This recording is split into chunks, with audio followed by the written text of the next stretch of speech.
Okay, so I am Sophie, and I am here today with Edith and Miles. Hey, guys. Hello, hello. Hello.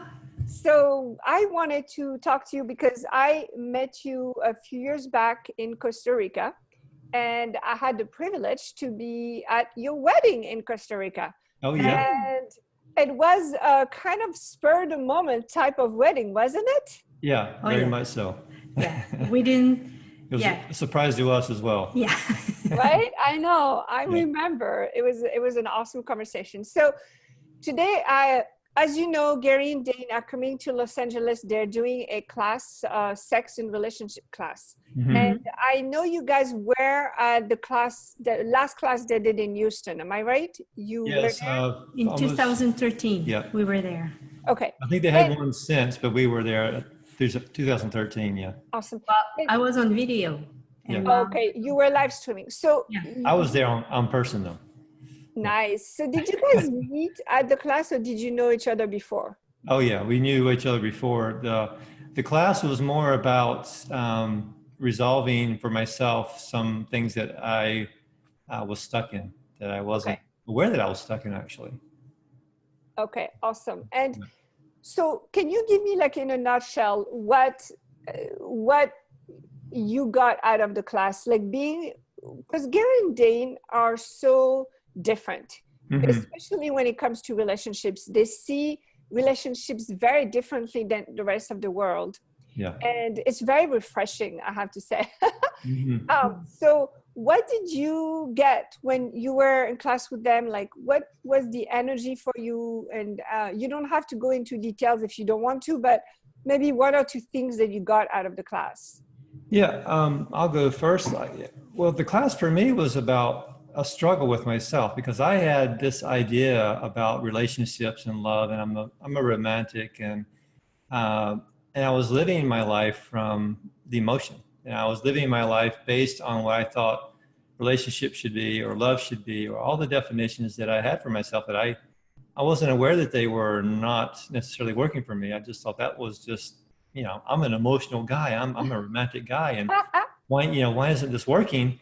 And it really took some fierce energy from Gary to break through, talk about a nutshell, Yeah. break through my skull and get me to see that I'm living my life through emotion.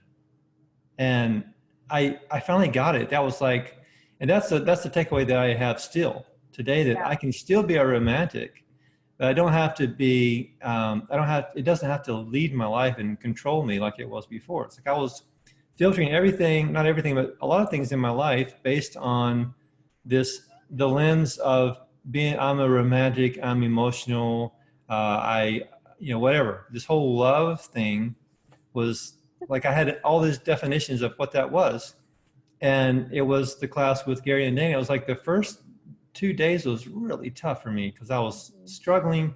And Edith and I, we had discovered, we were together for, was it a few months, I think? Yeah, 5 months. 5 months. And then we had an incident that created.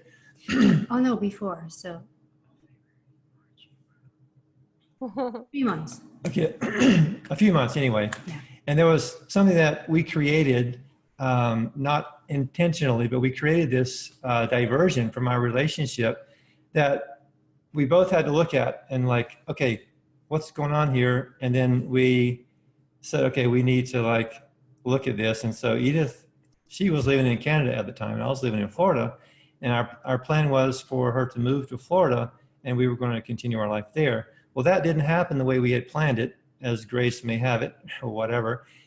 So we had this time where I was like, man, what's going on here? This isn't working for me. Why isn't this working? And I realized that I was trying to control Edith and control the relationship based on all of the points of view that I had about what relationship was, what love is, what being a romantic is, all those things. And I had stuck myself so much that it just wasn't going to work. It just wasn't going to work. And based on that opinion, or based on those points of view, I realized that, well, if I want this to work with Edith, I've got to make a change. And then lo and behold, this class popped up and I was like, okay, I'm going there.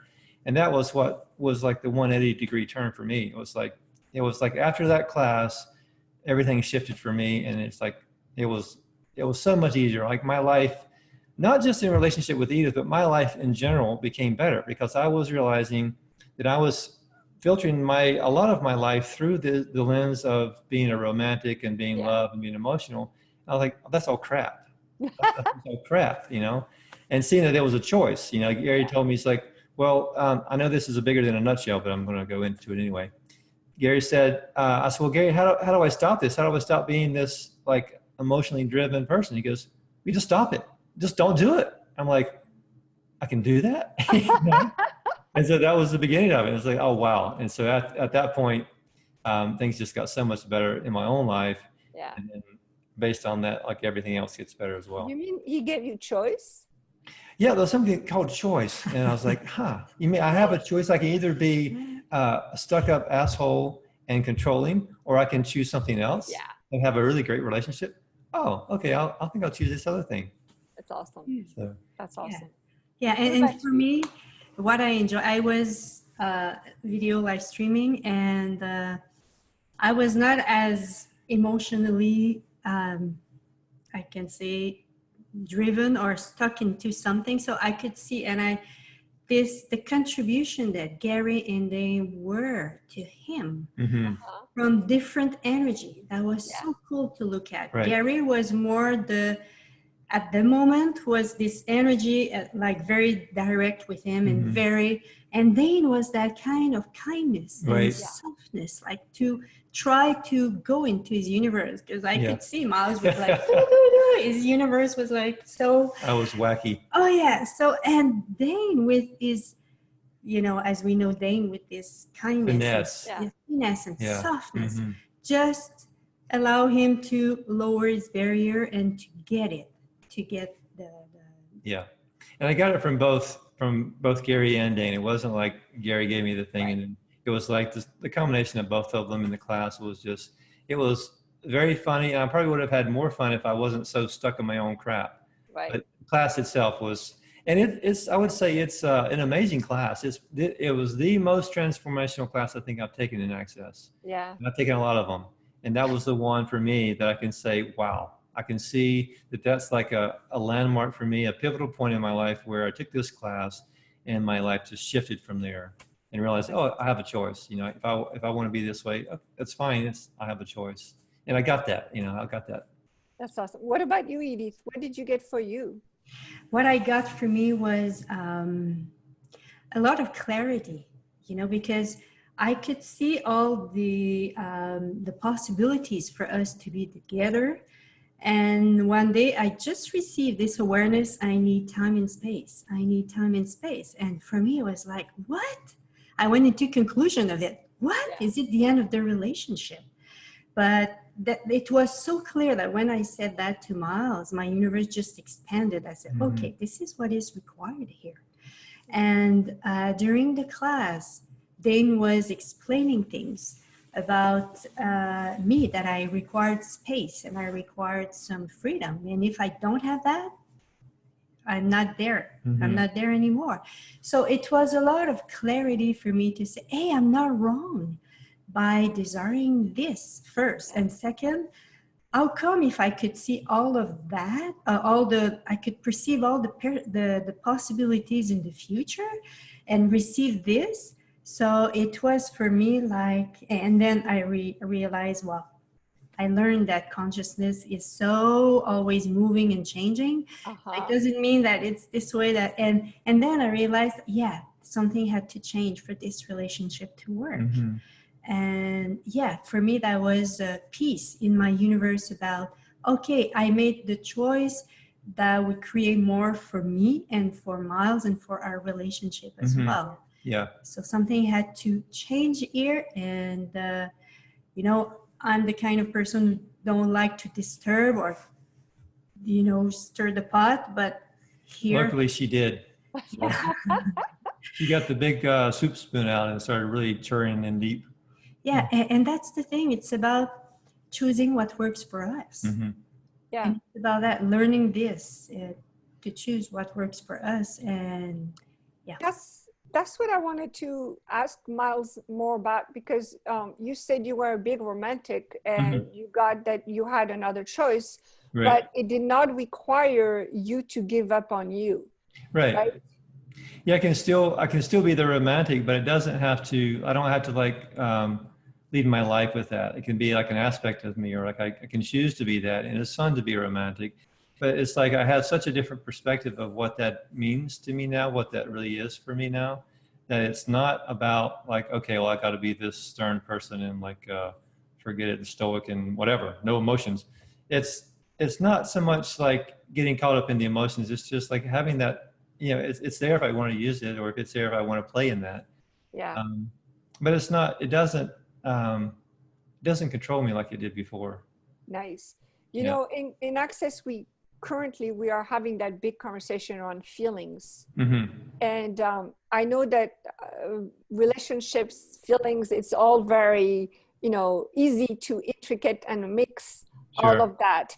And I'm really excited to hear what Gary and Dain, like, how they allow us to have the relationships we are excited to create without basing it on feelings. So it's really cool to hear you say, oh my gosh, I got that I didn't have to be this big romantic guy, or that I had a choice. It's really cool to hear that, because it fits with that conversation about feelings. So it's going to be really exciting.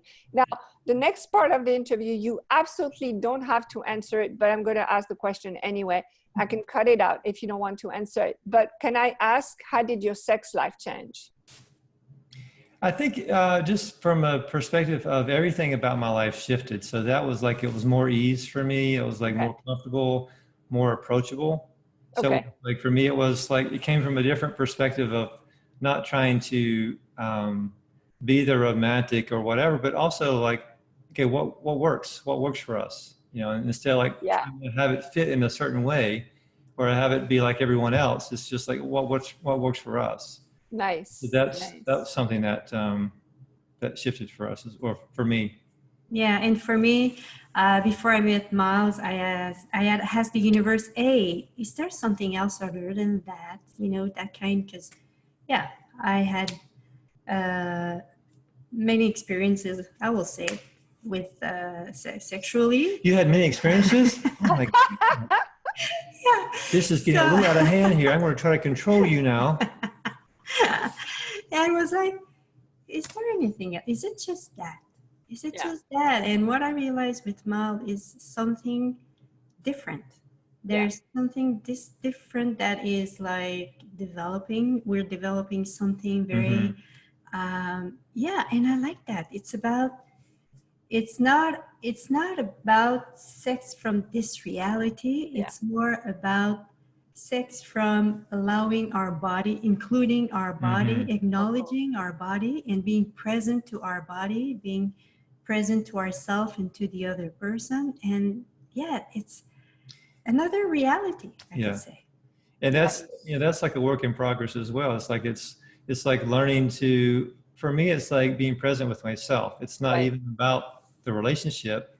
It's the more I can be vulnerable with myself and show up and be aware of what I desire and be willing to receive what Edith is requiring. And if that works for me and that works for us, then great. You know, it's like having, like Edith said before, being willing to say what works for her. Like she needs time out of the relationship to look at this. And, that's one of the greatest things about our relationship is like, there's so much freedom that I have with Edith that I haven't had prior to this relationship. Like if I desire to go for a month to a workshop or something, or a week or whatever, she encourages me. She's like, please go. If this is what you'd love to do, go do it. And the same with her. She might be gone for a few weeks and I'm doing something else. And we still have this, we don't have to have this like romantic bond where we're like, oh honey, how are we together? And that could be true too. I mean, that could be part of it as well. But sometimes we live it. That's true. We do live that, but it's not the connection that we have. It's not the thing that keeps us together. It's just, that's an aspect of it, but it's just the choice that we have to stay together and to move forward. Nice. And Edith, I know you are a fast-stater. Miles, are you still a fast-stater as well? Up until August, I am. Okay, awesome. Yeah. So how do you guys incorporate those tools or what you've learned with Gary and Dain into how you facilitate? There we go. You mean during just this class or just in Access? Well, because this is a very practical class, right? Mm-hmm. So sex and relationship is very pragmatic. It's something people can use every day.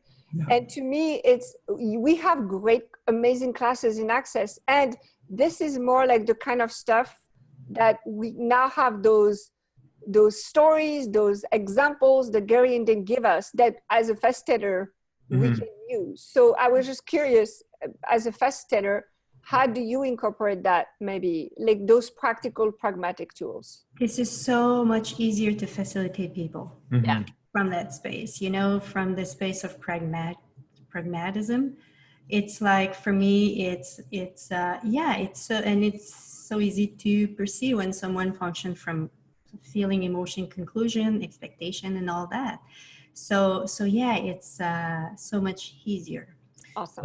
I'll say for me, it's like having gone through this deep feeling of romance and love and emotions, that when I see it in people, it's like I feel, or I get the sense that I see where they're coming from.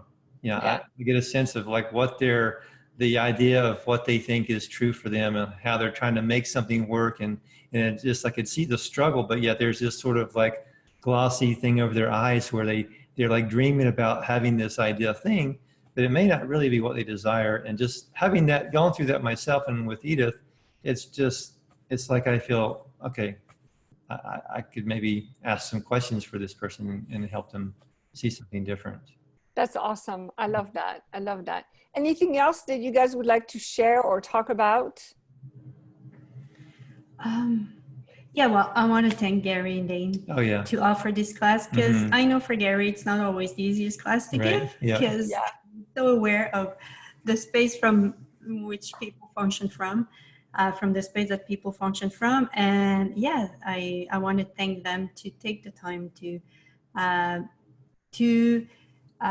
be there and contribute into people's life where people are so mixed up and are so not at ease in their relationship and the feeling and all that. So yeah, I want to thank them to create that kind of possibility for people.